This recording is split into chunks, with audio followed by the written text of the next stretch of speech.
Well, welcome to the second week of personal finance. Quite a bit to talk about tonight, or today, whenever it is you're watching this video. I haven't got too many questions, which is good, regarding the um, book and some of the scheduling aspects and some of the cats and dogs kind of things. Obviously, that seems like it must be working out. If you are having problems, let me know. There was a question about the Proctor situation, e-learning. I looked at their website. Yeah, it is a little clunky, but I think they're just getting set up. So I'll give them another week. I tried to call them and they weren't quite up to speed yet, but we'll follow up with that, and you'll have some time to get that organized. The RP Now system, if you've taken tests with them, it's not that hard. When I say the exam is going to be proctored, the RP Now system suffices, and it's a system where you schedule it with e-learning, and then now we're talking about just the final, right? The midterm, as you know, is going to be just on Blackboard, just you and the computer. RP Now is kind of like that, but it needs to be scheduled with them, and there's some extra software that goes along with RP Now in terms of, they have some things, mechanisms to prevent, perhaps cheating or whatever else would go on. So it gives you a little bit more integrity with the test. And so anyway, I'm not going to go into the specifics of that. They can cover that. But anyway, we'll need to get that set up, and I'll address that more as maybe when we get closer to the midterm, because by then you should start to get things scheduled, and you'll just take that during finals week. So maximum flexibility for both of those exams. Obviously the midterm, you take it when you want during the course of that week, and then RP Now, you schedule it as you like within the confines of finals week. Both those things are not open book. The midterm is structured, even though it's on Blackboard. There's enough questions there. If you try to look them all up, yeah, the test is going to close on you and you won't finish. And then with the RP Now system, they have some things built in to prevent that kind of stuff. Plus, there's also a lot of questions. They're all multiple choice kind of tests, and so it makes it a little bit better and a little bit more objective rather than some other testing methods that would be a lot more subjective. So, planning with personal financial statements. There's a couple different reasons to have financial statements. Some are, obviously for your own use to keep track of things, trying to determine what your net worth is and things like that. But um, you should also, or may be required to have these if you want to get a loan or something like that, where they want to know what your financial position is. So, um, but a personal cash flow statement, cash flow, you know, is tied. We're going to find the word liquidity popping up here pretty quick, because cash flow has to deal with liquidity. Like I say, you can be quite wealthy, but run into cash flow problems and kind of lose it all. So that's cash flow is something you definitely want to keep track of. And excess cash, especially with inflation, that's pretty much going to be running away if it's not already. Anyway, we could talk more about that, but plenty of reasons to, if you haven't noticed, fuel and other things are going up. Some things like lumber, they quadrupled, but now they're back down a little bit, but not where they were. And then a lot of it too is just long-term inflation that's kind of been substituted, and a lot of cheap, um, you know, goods, primarily, manufactured in China, have come in to replace items that were normally made here in the States. And so, yeah, you can still get a washer and dryer for maybe, close to the same price you used to a few years ago. That economy has been derived by cheaper sourcing, and that may not always last. I mean, the reason why China was able to do that is because of cheaper labor and cheaper other things. And once that goes away, um, inflation will be reflected in the price, and you can argue about the quality of the goods as well. But anyway, I mean, obviously some things are done quite well. iPhones and things like that remarkable, but other things maybe not. So anyway, off the track again. Cash inflows, salaries, interest, dividends. So, obviously most of you are probably not thinking about interest and dividends, but there should come a point in your life where that happens, where interest and dividends and really capital gains. Capital gains is like, let's say you buy a house for, you know, 300,000, you sell it for 500,000, that's 200,000 in capital gains. Same is true with stocks. You buy a stock for whatever and you sell it for a much higher price. And we'll get more into that, but there's lots of different inflows that can happen. Outflows are all your expenses, so large and small. So you create a statement that looks at those inflows and outflows. If you're, a typical college student, obviously it's pretty easy, whatever income you got is coming in, and rent, utilities, car payment, all that stuff's going out. And then you look at the net cash flow. If it's a negative number, yeah, you got long-term problems that need to be fixed. So, um, hypothetical situation. So she might be a college student, no interest, no dividends, no investments really. But to tell you the truth, I'm not. Even at this point in my life, I'm not living off interest and dividends. I wouldn't necessarily consider them income because I reinvest everything. So I guess that's not that unusual. But the outflows, yeah, rent, internet, cellular, groceries. So you can see that these are the expenses, but they also kind of form a budget as well. And we'll talk about budgeting in a little bit here. Recreation, 600 bucks. I think that might want to divide that out a little bit. If you're, I don't, well, yeah, if you saw how I dress, you'd probably understand.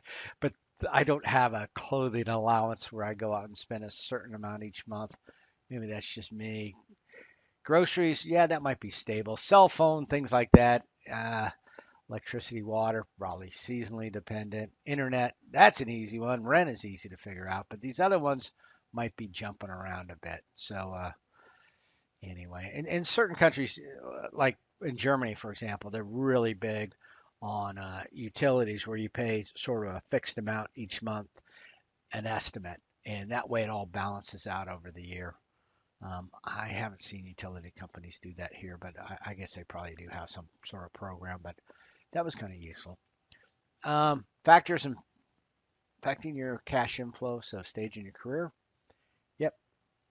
And then type of job, skill level, demand for those skills, number of income earners in your household. So again, getting back to the original intent of this course, the point is that there's books, the wealthy barber, and some of these other things where people, if they have a career that maybe by choice doesn't make as much as somebody else's, they just need to be a little smarter with their finances. And to tell you the truth, you see people who go through life, making incredibly different amounts of money. You get two people, but you look at what's left over at the end of the day, and they both have 20 bucks in their pocket. So it your needs kind of, and they're not probably actually true needs, but anyway, they end to expand like like a gas or like crap in your garage, where it all of a sudden is just filled up. Your expenses will fill up to the point of your income. So unless you're careful. Um, Also, yeah, size of the family, age, personal consumption. Yep, savers and spenders. But again, you can be, even if you're a complete spender, that's why I'm kind of driven towards more, probably actually would be considered speculation, and, some of the crypto stuff, and some of the stocks that I'm involved in. That's actually kind of fun. I mean, and there is a gambling aspect to it. So, um, uh, anyway, here's how it's typically supposed to work. Yeah, you're in college, you're primarily investing in yourself. Your career is supposed to go like this. Your retirement's supposed to be like that. The truth is that this is probably more of a sawtooth for most people typically. And then it's also, anyway, this is you're not going to go to work for General Motors and retire at age 60 whatever with a retirement. This is kind of old school. What you might want to do is you know make a sufficient amount of money, but keep in mind that you're going to invest a certain amount, and then at a certain point, maybe you get frustrated with the work, or maybe you switch to a career that you enjoy more, that pays less, or whatever. So this chart is perhaps not that useful. Budgeting, cash flow statement. So again, it's a forecast, useful for anticipating. So this is pardon me, particularly helpful if you know, have a whatever, a spouse, a partner, or whatever, and one's a saver and one's a spender. Um, a budget might alleviate, eliminate, yeah, some of that stress by coming to an agreement, and things can be written down, and also that notion of paying yourself first, and then you know whatever. Let's say there's 300 bucks left, but the investments are covered, then that spender can have fun, albeit it's going to be with a lesser amount of money, but this is what you got. You don't have to worry about savings. You don't have to worry about any of that stuff because everything is taken care of and go. You know, um, I'm trying to think of a word other than piss it away on something stupid. So anyway, here's another budget. So 2,500, 2,500. Let's see what the difference is going to be. Um, yeah, so car expenses, health expenses. So I'm not going to lie. I mean, the number one cause is of most bankruptcies is are healthcare expenses. So and then here they had a problem with um, the car expenses, probably a breakdown or something like that. So um, that's kind of where it'd be nice to have an emergency fund. And we'll talk a little bit about that, but that's not that difficult to set up.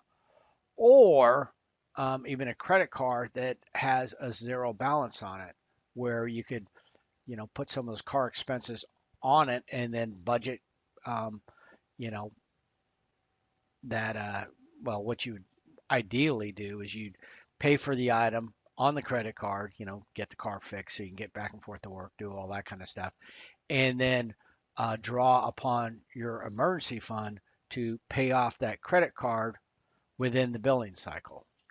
And if you do that, then you pay no interest. Um, Credit cards are there's two types of people. There's a convenience user, somebody who just uses a credit card and accrues the mileage or whatever the perks are, but pays the bill in full every month. If you do that, um, the credit card gets no interest from you. It's smart. You're getting one over on them to a certain extent.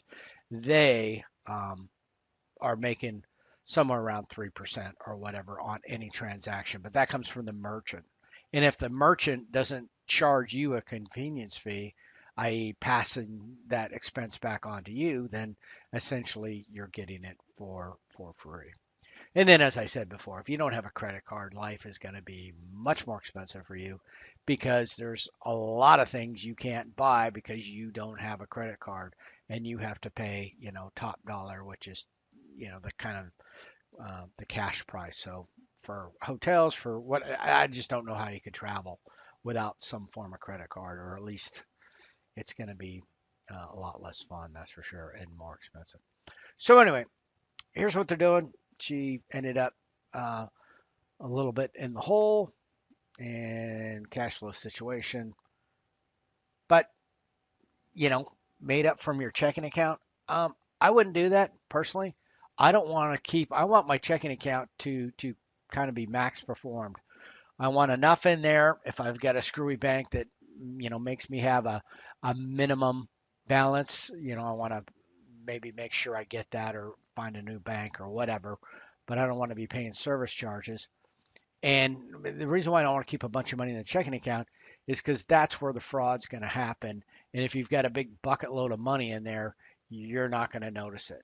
You want to kind of skim off excess money and put it in some different type of account that's separate from your checking account. And I don't even like savings accounts with banks because it's the same institution, and they're I've had it happen. I've had my somebody take a debit out of my savings account to the point where they overdrew my savings account, which I didn't realize was a thing until I started getting charges and they put it on my credit card.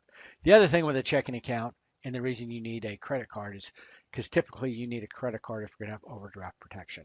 If you're going to max perform your checking account, you want to make sure that you have a overdraft protection, or else your whole plan is going to be screwed up because lots of charges involved. So you need overdraft protection, but you also don't want to have a whole bunch of money in there. So anyway, budgets, yep, accuracy, so you can look at them.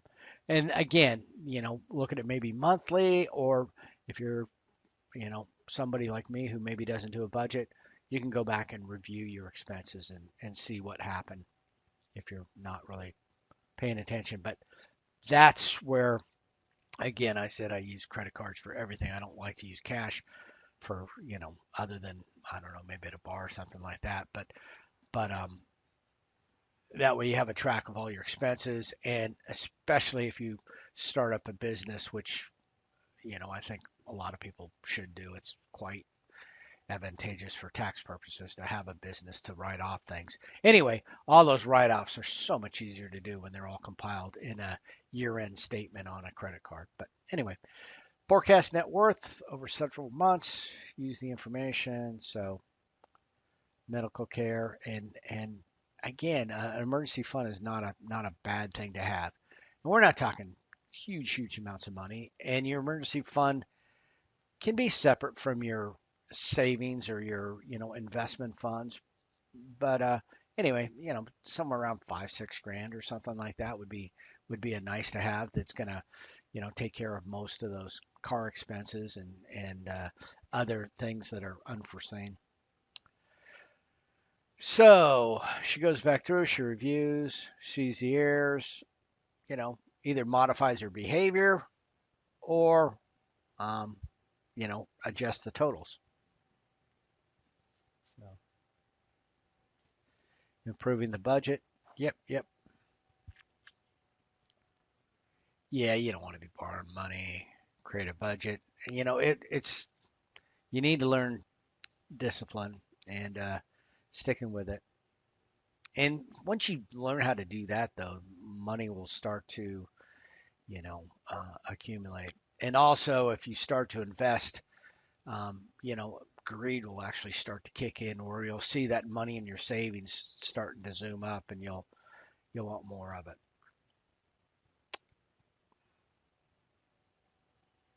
So putting on an annual basis, it's not as hard as they make it sound. So we'll step over here real quick if this thing will let me exit. Um, Mint is one thing.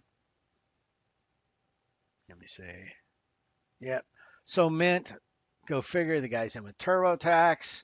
You know, if you are, the typical demographic and you're using Mint to figure out your savings, you are making these people's lives so easy. If they can drag you in by providing you some free stuff and then start marketing to you, directly, they may not make any money off of Mint, but man, they can make a ton of money if they can get you to get credit cards and stuff. So, keep that in mind. Nothing's free.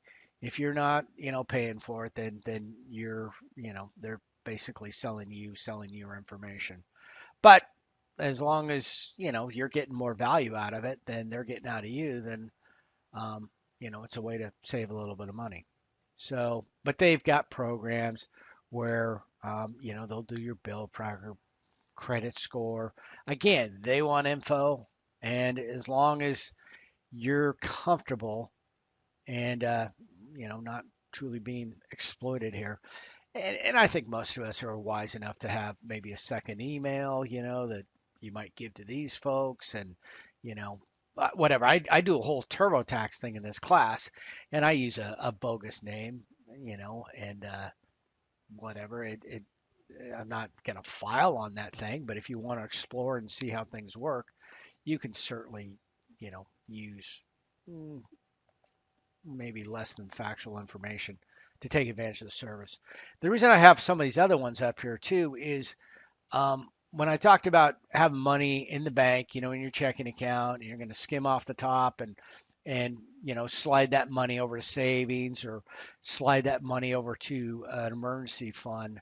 You pretty much want to, for me personally, I want to have something completely separate that has got all sorts of different passwords and very little volume, very little traffic going back and forth, and maybe less access or two-party, two-factor authentication and things like that, because you're not normally pulling money out of here, or if you are, you're going to sell some stocks, you're going to settle in 3 days, you transfer it over to your other account, your emergency fund's taken care of. Anyway, if you are going to start with your investment fund, you're going to pick a company. So here's just a couple. I've got Fidelity, they're good. Vanguard's one I don't have. Um, they're fine as well. I mean, it's just whatever makes it easier. Fidelity, when I used to teach full time with UA, they had that kind of account. I've got TD Ameritrade. They're kind of all right, but they all have kind of an expiration date because TD Ameritrade got bought out by Schwab. So how's that going to change them? Anyway, there's probably 18, 20, well, probably a Big 10 worth of good companies that you can just tell by their website and by their dollar figures they're dealing with that they're reputable kind of people. So anyway, you choose one of those companies if you already associated with them with your your business or whatever work or your parents or whoever.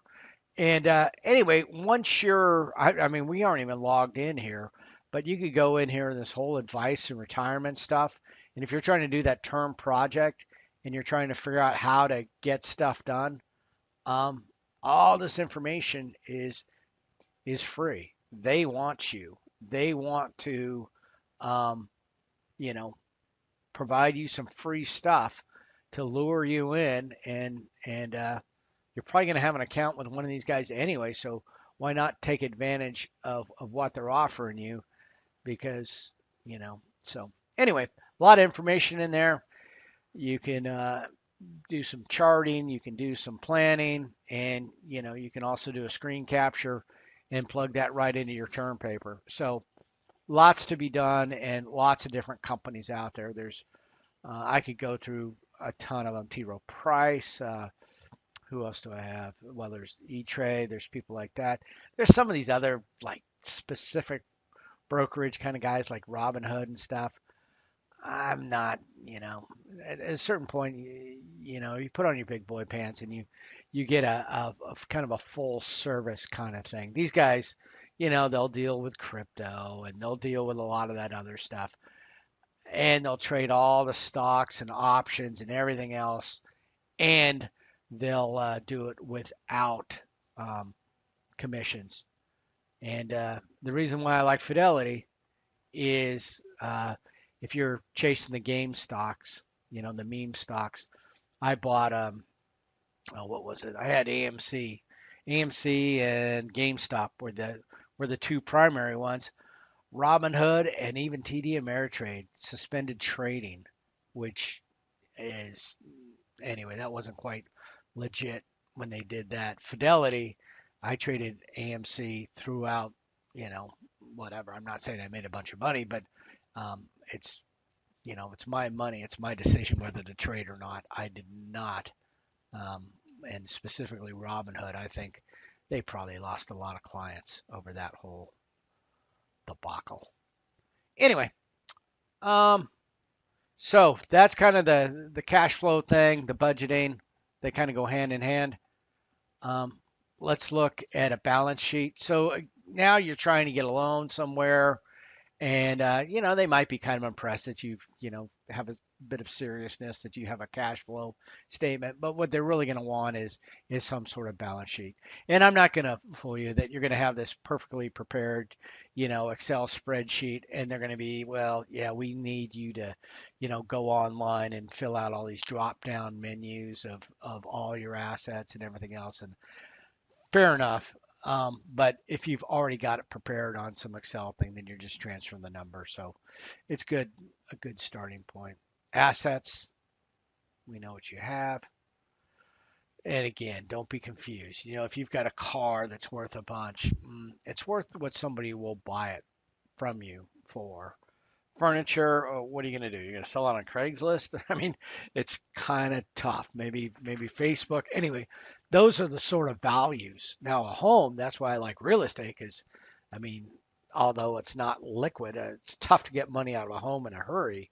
Um, the the value and it also appreciates, whereas these other items, unless it's certain types of cars or certain type of furniture, they typically depreciate. Bonds, not a big fan of bonds. What happens is you have companies, big corporations need money, right? They have two different sources of primarily getting that money from the public. One is they can sell bonds, which are basically a loan. You say, I will give this company $20,000 of mine to use, and in turn, that company gives you a annual payment for the use of your money. And then let's say it's a 20-year bond. At the end of the 20 years, they give you your money back. So they give you your 20 grand back. Well, time value of money, that 20 grand is, doesn't have the same buying power it did 20 years ago. But fair enough, you got your 20 grand back in the dollar amount. And then you also got all those dividends over the years. The other way you can do this is stocks. Stocks are you are buying part of that company, and it's an ownership position. So again, you buy a certain number of shares, you give them money, they give you shares, and you own a chunk of that company. And that company may be paying a dividend, meaning they may give you a little bit of money um, based on how many stocks you have, or it may be just a play where you own part of that company. As the company gets bigger, the stock gets more valuable, and then you sell the stock at the end. Can be a combination of the two, but anyway, we'll cover that later. But anyway, so you got some investment vehicles. I have zero bonds. I got a ton of stocks, and I think that's wise. Mutual funds, buying individual stocks, especially a few years back, was tough to do. High commissions. They wanted you to buy in certain amounts. Well, mutual funds are a product where they get a whole bunch of different stocks. They put them in a big basket, and then you buy a portion of that fund. So, some big company like the couple we looked at, Fidelity or Vanguard, will buy a whole bunch of different shares of a variety of companies, however they want to put it together, and they'll put that all together, all those stocks under one umbrella. They'll call it a fund, and then you buy shares of that fund. So it's just kind of a smoother way.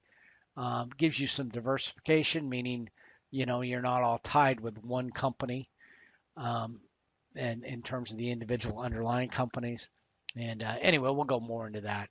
And then real estate, we know what that is. Property. Could be rental property, could be raw land, could be whatever. Beauty about real estate is you get to get some enjoyment out of it. I mean, yeah, it's kind of fun to look at a massive balance in a financial statement, but it's a little bit more fun to have that property or not.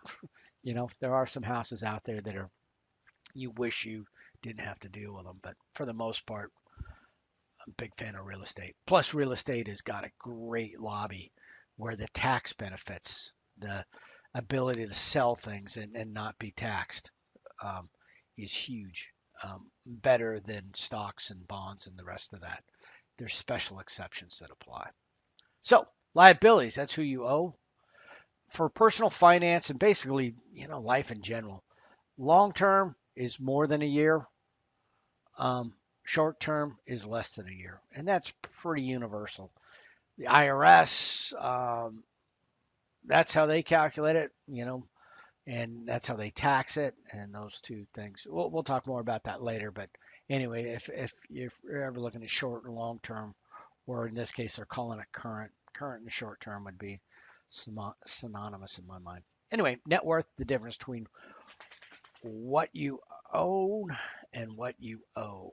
So, again, getting back to that car example, you can be underwater. It can be a negative number. You say, oh, I own a car. Well, if you owe more than the car is worth, then it's a liability. Um, Real estate could do that if it drops like a rock, but real estate is pretty damn stable. Depends on the market, but in normal stuff in Alaska, you'll be all right. Creating a personal balance sheet. So that's how you do it. Yep. So again, we're looking at fairly small numbers here. Furniture, household assets, stocks. When you start putting crypto in here, and the numbers are going to change daily. Well, stocks too, to a certain extent. Credit card balance, no, don't do that. That means that, you know, anyway, money you owe. Um, and then a net worth. So, like I say, not all debt is the same. If somebody has a bunch of, real estate debt, but they can manage it, that's not necessarily a bad thing. If an asset's appreciating and when you have a loan, you're essentially renting money, right? And if you're renting that money for say 3% and the real estate's appreciating by 5% or more per year, then you're making money and you're better off borrowing than saying have you paid that in cash, because if you paid it in cash, you might not have as much real estate. If you're actually, coming out with a positive number between what the property is appreciating and what it's costing you, you kind of want to maximize that. Changes the personal balance sheet. So, yep. Again, I'm not saying you don't need a reasonable car. You need to get to and from work. You need to, if you have kids and just yourself, you need to, safely get.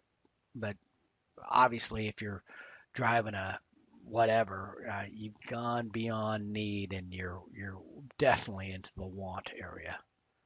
I'm not trying to be, whatever, but there's ways to smartly do this. And, maybe a car that's maybe just a couple years old or something like that can make things a lot more pleasant from a financial perspective. So if she purchased a new car, total liquid assets, car.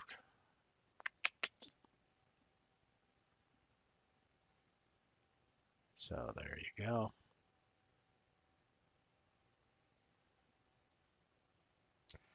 Again, you have to pay attention to what the loan is going to be. So here's the 16,000, so her net worth to liabilities.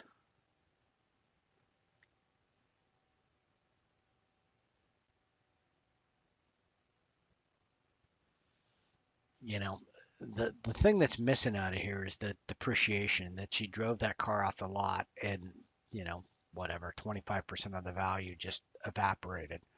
So anyway, impact of the economy on the personal balance sheet. We don't necessarily control these things. So I'm not going to spend a whole lot of things when they, yeah, you want to pay attention to what's going to happen, but if it's not necessarily something you can avoid, it's something you can prepare for. So, try and put your budget together for, fairly tougher times than maybe what you're currently experiencing. And don't set up a budget that is going to force you to keep a job that you don't want, you know. So, anyway, Yeah, it's interesting. We're all seeing this real estate stuff play out. Right now, home prices are super high because interest rates are really cheap. So that means that there's more buyers in the market. You know, the supply is less than the demand that's out there. If interest rates go up a bit, all of a sudden the number of people who can afford a house, that those numbers come down, and so the competition for houses goes down, as do the prices. So it just depends on a lot of situations, but typically people get loans for houses. Let's say you're a cash buyer, where you have cash to actually go out and buy a home. You sold your old home or something. This is not the time to be buying a home because when interest rates go up, which they will at some point, um, there's going to be fewer people in the market, and there may even be a decrease in prices. So I'm not saying that's going to happen. Real estate's pretty stable, but the increases that are going on now are just crazy.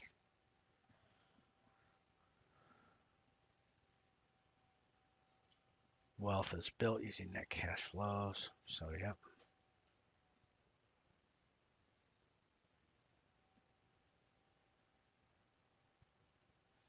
yep. So, the game in life is to not, have your lifestyle decreased. Any purchase you make, if you're going to spend you know, say $1,000 a month on a car payment, is your life going to be $1,000 better each month? And when you're, 6 years into that car loan, and now you start to have maintenance issues with that car, can you still afford that $1,000? $1,000 car payment for a new car. Well, that's all right. $1,000 car payment on a 6-year-old car is not as fun.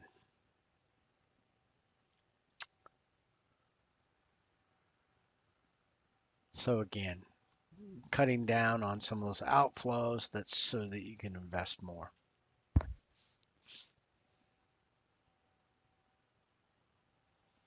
Liquidity ratio, so liquid assets, current liabilities, higher liquidity ratio.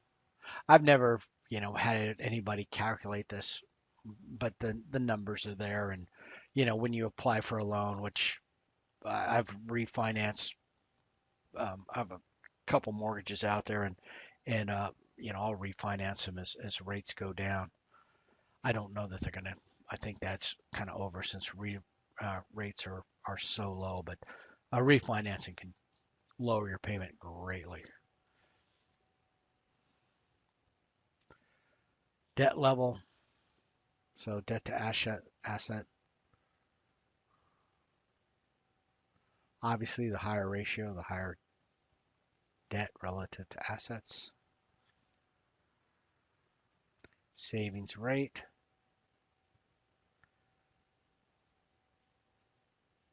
So that's kind of it. Anyway, there's some tools out there. There's a lot of planning tools that are available. Um, Keep in mind, what is it? Credit Karma is out there as well, but sometimes some of these things get a little bit more intrusive and a little bit more manipulative. And they want you to whatever. People are always so worried about their FICO score. We'll talk about things that affect the FICO score, but I don't really obsess about it. I get notifications all the time. My score went up, my score went down. I don't, I've got loans at different stages, and you want to have a good FICO score because you will get the cheapest loan rate that's available. But I'm not going to do stupid things to try and manipulate my FICO score to get it artificially higher. Generally, banks are very eager to loan you money when you don't need it, and very reluctant to loan you money when you do need it. And again, having other sources of money, again, borrowing against your retirement funds and other things are ways to avoid it and not even really have to worry about your FICO score. Um, Anyway, applying time value of money concepts. This chapter is it's just not as useful because they've got a lot of formulas in here and we don't do formulas. They're not going to be on the test.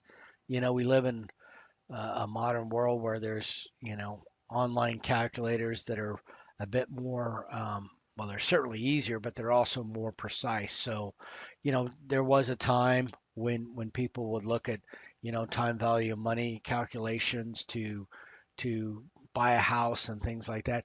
Now you go online and they've got all that information, but it's not in some tabular data. It's not on some Excel spreadsheet. It's actually, far slicker than that. Plus, it has things like taxes, insurance, and other factors that affect the amount of money you're going to pay for a house. So we'll look at some of these formulas just because, it's part of the course, but don't worry too much about, and don't worry about the math part. That's not going to be an issue. The math, it's basic arithmetic for the exams, and you can take a calculator with you, so not a big deal. And you've got common sense. I mean, you can look at the numbers when you're calculating things out, and if they seem horribly off, you probably made an error. Most of the stuff will be common sense. It'll be something like, the person bought a stock at this price, sold it at this price. They paid maybe a commission. How much money did they make? Not a big deal. So anyway, value of money is influenced by the time it's received. So this gets back to those original charts that we started with last week. If you understand those charts, you will get much more out of those charts than you ever will looking at some of these things. But they're going to talk about time value of money. They're going to try and show you some examples, but they're just not going to be as dramatic as the charts. A couple terms in here: annuities. Annuity, kind of like is an annual series of equal cash payments. You can set up annuities. A lot of times, retirement plans will be based on this, and the concept would be, let's say you give a company, $10,000, and they start giving you, say, $100 a month. Basically, they're renting that money from you, and that since you gave them $10,000, they continue to pay $100 a month for the rest of your life. And that's the way that a lot of times they're set up with insurance companies. And if you live a long time, you're doing well. You're making money from them. If you die next week, ooh, not such a good deal. But anyway, in that regard, it's kind of the reverse of insurance, life insurance, when it's offered by a life insurance company, because life insurance you collect when you die, annuities you collect as long as you continue to live. Compounding, we talked about this, earning interest on interest. And then we start getting into some of these things, future value of a dollar. So what that means is, a dollar today, what's it going to be worth at some point in the future? And assuming there's interest in there. So obviously a dollar today, if you're getting paid interest, it's going to be worth more than a dollar. And they're going to introduce some acronyms in here, and again, some nifty little lowercase I, and N being the periods. It's not that hard, but they try to put some formulas in here that I just don't think are that useful. PV, present value. In this case, they're getting 4%. And then they, using the information, 5,000, they get a formula, which is kind of a PFM thing, just it does make sense, but anyway, this could just as easily be programmed into the application you're using, and it would give you that dollar rate. So again, you could do it with math. You could do it on, old real estate business cards would always have charts on the back of them where you'd look down the scale and you'd figure out what the factor was, and you multiply the factor. Anyway, it's just kind of dated the way this is being done. Impact of a longer time. Look at the chart. Look at what happens how much money you have at age 50, how much money you have at age 55. It's a lot more compelling and a lot more interesting.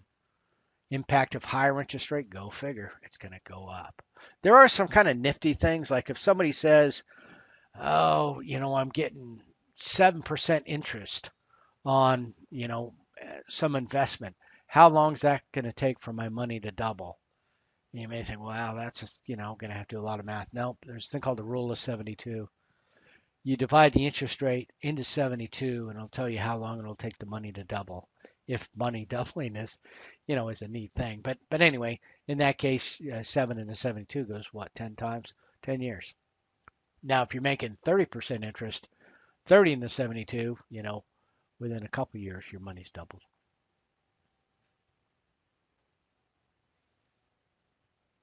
%10 interest. And again, that has to do with compounding and earning interest on interest. See, in the second year, you're not earning interest on the initial $1,000. Yes, first year, the end of the first year, you've already got 1,100, and they're just compounding annually in this case. Most checking accounts compound daily. So, you divide this 10% by 365, and you get these itty bitty elements that add up to 10%. So you get, 1/365th of 10%. And you provide that interest, and anyway, it makes a difference. You want compounded daily.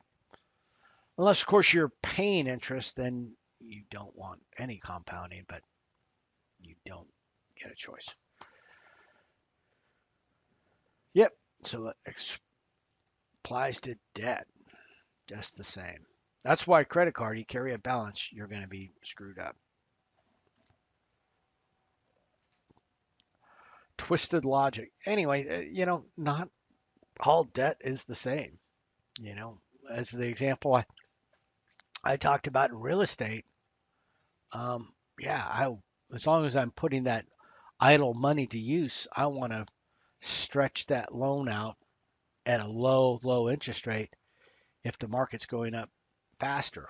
If the house is appreciating by say 5% a year and I'm paying 3% a year, and oh by the way, I get to live in it and I'm getting all kinds of tax benefits. I can write off my property tax, I can write off my interest. Yeah, I'm all about that. Discounting. This is why would they call it discounting? I mean, it just makes it a little bit more confusing. I mean, anyway, what you want to do is look at some money in the future and see what money you would have to put aside now. So you need $1,000 a while from now, 5 years out. How much money do I need to invest right now? 400, $500. That's maybe over the course of 10 years is going to grow into that 1,000. So anyway, they call that discounting. Yep. Interest rate, number of years. Yep. Present value can also be, yeah, more likely it's going to be done on just with a computer. You're just going to see a drop down menu. It's going to tell you what your payment is, because getting in the weeds on this stuff is that's important for the person who's writing the software. But for you, you got a lot of other things to think about. You got taxes, you've got the market, the strategy of doing all this stuff, and to get wrapped up with the math. And oh, by the way, when it's just kind of magic, because again, you're not calculating these factors that they're pulling off of a table. You're just taking it for granted that somebody did that correctly. So it's not very intuitive. Anyway, in this case, he needs $50,000. How much does he need to put forward? He says he can get 7%. What's the dollar amount you need to invest? So 35. Fair enough. So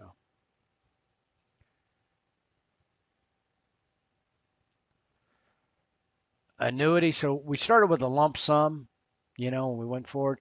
This one is maybe more realistic, where you're going to get a series of payments rather than one big chunk up front. You're going to put down a certain amount each month, and see what that grows to. So future value annuity, present value of annuity, that's how they're going to do it. So the person won the lottery and will receive 150,000. So you know from these lottery winnings, when they say, "Oh, you're going to win this much," or you get $1 million as an annuity, or you get 150,000 today. That's because they know the time value of money. They know that those two figures are essentially the same, and that's all they're doing. They're just doing the calculation. So 150,000. Their factor and comes up with 6 million bucks.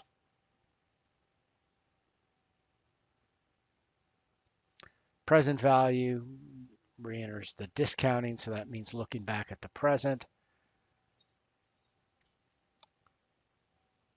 So you're going to get these numbers. There will be a little bit of homework on this, but you'll sort through it pretty quick.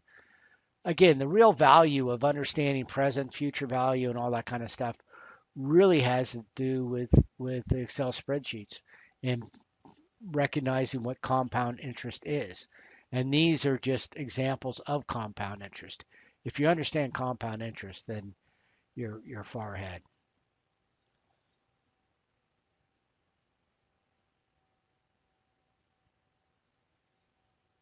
So in this case, they're going to give you 82 grand a year for 25 years, or you can have 700,000 right now.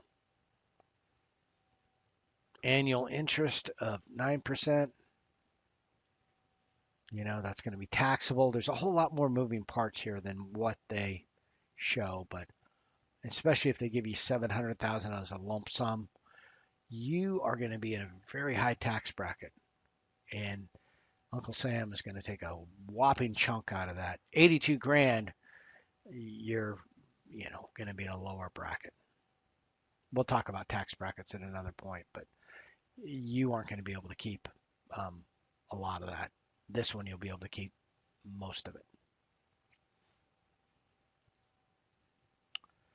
You would reject the offer. So they did the math, they did the series of payments, because you got to be able to compare apples to apples. You can't just get the 82,000 and line them up, because by the time you get that final payment way off in the distance, $82,000 is not as valuable as it would be today. Future values.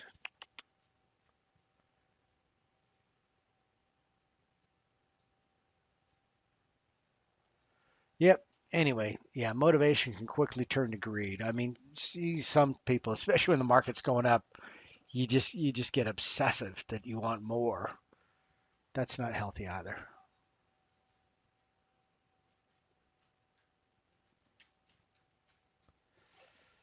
How much should I attempt to save every month, every year? Anyway, you'll pick a figure. I like percentages because that way it grows as your income grows. And then the cash flow problems. So I'll probably put out this thing. There's this guy. He's kind of funny. He's trying to sell his book, this Richest Man in Babylon thing, but he's kind of interesting to watch and his hand expressions. But what he's saying about paying yourself first is spot on. So we'll put that out there. So for these videos, now the video like this, no, you don't need to comment on this whatsoever. Doesn't matter. Um, but the other videos that are like the third party ones that come off the internet, you put a sentence going, yeah, that guy was, you know, whatever, good video, bad video, um, and that's it. I mean, it's not like a paragraph or anything else, um, because it's just to, kind of take the place of attendance. So, I try to keep those other videos kind of interesting and make additive. And those things they just show up on Blackboard as a regular exam kind of not exam, but as an assignment, and they're of just a point or two, so not a big deal. But if you don't do them at all, yeah, you will not get an A because it's 10% of your grade, and you will not achieve that status. if you're missing 10%. So you got to get them done, but don't stress over them. It's just quick and easy. And that's it.